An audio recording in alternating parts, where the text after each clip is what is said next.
ये कहानी सिर्फ एक साजिश की नहीं है, नहीं, ये कहानी है उन खामोश जंगों की जो परछाइयों में लड़ी जाती हैं। वो लड़ाइयाँ जहाँ एक छोटी सी, जरा सी गलती पूरे देश की तकदीर बदल सकती है। तो चलिए इस कहानी में जरा और गहरे उतरते हैं। जरा सोचिए, रात के ठीक 9:17 हो रहे हैं। दिल्ली की हवा में ना एक अजीब सा तनाव है। प्रधानमंत्री का काफिला तेजी से आगे बढ़ रहा है और चारों तरफ सुरक्षा का घेरा। भाई वो इतना कड़ा है कि परिंदा भी पर नहीं मार सकता बिना इजाजत के। लेकिन उसी भीड़ में, उसी रास्ते पर एक ऐसा इंसान खड़ा है जिसके चेहरे पर कोई भाव नहीं है, एकदम शांत। उसके हाथ में एक बिल्कुल साधारण सा बैग है और उसी बैग के अंदर छुपा है एक ऐसा राज जो अगर खुल जाता तो सिर्फ एक इंसान की नहीं बल्कि पूरे देश की तकदीर बदल जाती। जो हुआ वो किसी ने सोचा तक नहीं था। एक छोटी सी चूक और 1 सेकंड के फैसले ने इतिहास को बदलने से रोक लिया। पर सवाल आज भी वहीं का वहीं है।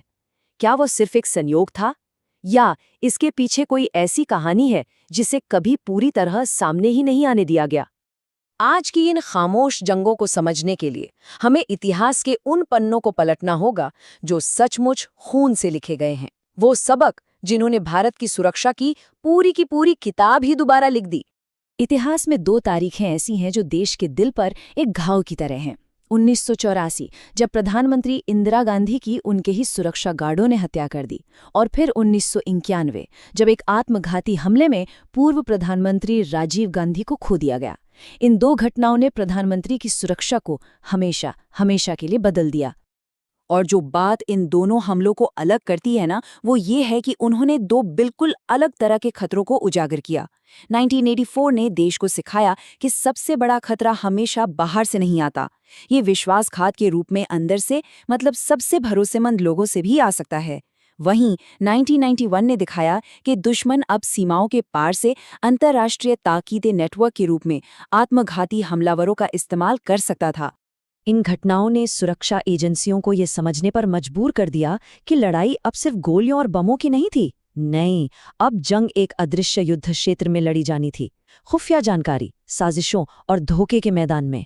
इसी के जवाब में 1985 में स्पेशल प्रोटेक्शन ग्रुप यानी एसपीजी का गठन हुआ। ये कोई साधारण पुलिस बल नहीं था, ये एक एलीट फोर्स थी जिसे सबसे एडवांस्ड हथियारों और तकनीकों से लैस किया गया था और जिसका सिर्फ और सिर्फ एक ही मिशन था, प्रधानमंत्री को किसी भी कीमत पर सुरक्षित रखना। यहीं से एडवांस सिक्योरिटी लाइजनिंग और 3 टियर सुरक्षा घेरे की शुरुआत हुई।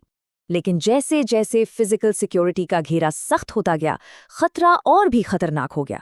दुश्मन ने सीधा हमला करना बंद कर दिया और यहीं से साजिशों की एक नई खामोश दुनिया शुरू हो गई।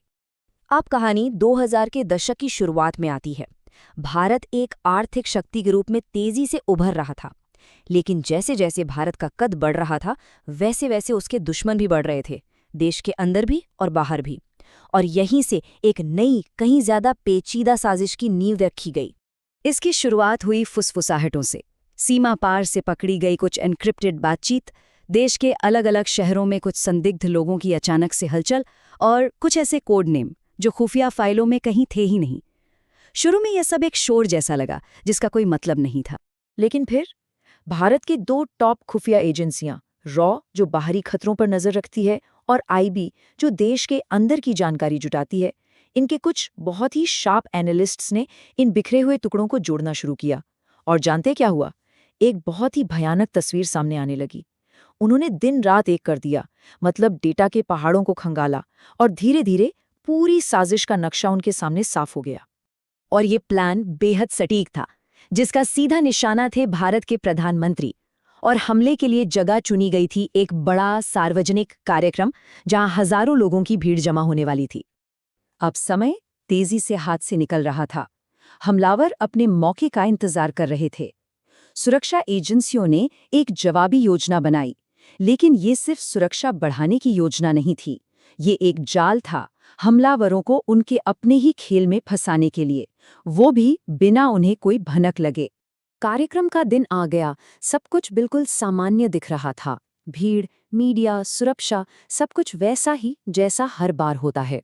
लेकिन इस बार उस भीड़ में मौजूद हर एक चेहरे और हर एक हरकत पर नजर रखी जा रही थी। एजेंट्स आम लोगों के बीच में ही मौजूद थे। और फिर एक संदिग्ध व्यक्ति नजर आया। उसका व्यवहार बाकी लोगों से अलग था। वो बेचैन था और उसकी नजरें बार बार प्रधानमंत्री के मंच की तरफ जा रही थीं। और उसके पास एक बैग था। बस यही वो संकेत था जिसका इंतजार था। सुरक्षा अधिकारियों ने तुरंत उसे घेर लिया, लेकिन कोई हड़बड़ी नहीं दिखाई। ऑपरेशन बिल्कुल खामोशी से चल रहा था, क्योंकि मकसद सिर्फ एक को पकड़ना नहीं था, बल्कि पूरे के पूरे नेटवर्क को एक साथ दबोचना था। पहले संदिग्ध के पकड़े जाते ही नेटवर्क की बाकी कड़ियां भी एक एक कर सामने आने लगीं और कुछ ही घंटों में एक एक करके उन सभी को गिरफ्तार कर लिया गया। साजिश को पूरी तरह नाकाम कर दिया गया। ये एक बहुत बड़ी खुफिया जीत थी, लेकिन इस जीत ने एक और बड़ी सच्चाई को सामने लाकर खड़ा कर दिया। और वो सच्चाई ये है कि ये युद्ध कभी खत्म नहीं होता। जब जांच हुई तो जो सामने आया वो चौंकाने वाला था। पता चला कि ये साजिश महीनों से चल रही थी और इसे अंतर्राष्ट्रीय ताकतों का समर्थन भी हासिल था।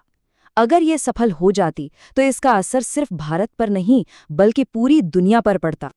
इससे एक बात तो साफ हो गई कि चाहे कितनी भी कड़ी सुरक्षा क्यों न हो, दुश्मन हमेशा एक नया रास्ता खोजने की कोशिश करेगा। और ये जंग अभी खत्म नहीं हुई है। लेकिन हर बार जब भी कोई साजिश रची जाती है, तो कुछ लोग होते हैं जो परछाइयों में चुपचाप देश की रक्षा करते हैं, बिना नाम के, बिना पहचान के। ये कहानी उनकी भी है। लेकिन सबसे बड़ा सवाल तो बना ही रहता है। ये एक कहानी है जिसे हमने नाकाम कर दिया। ऐसी और कितनी कहानियां हैं जो परछाइयों में लड़ी जा रही हैं, जिनके बारे में हम शायद कभी जान भी नहीं पाएंगे। क्या अगली बार कहानी कुछ और होगी? ये एक ऐसा सवाल है जिसका जवाब शायद किसी के पास नहीं है।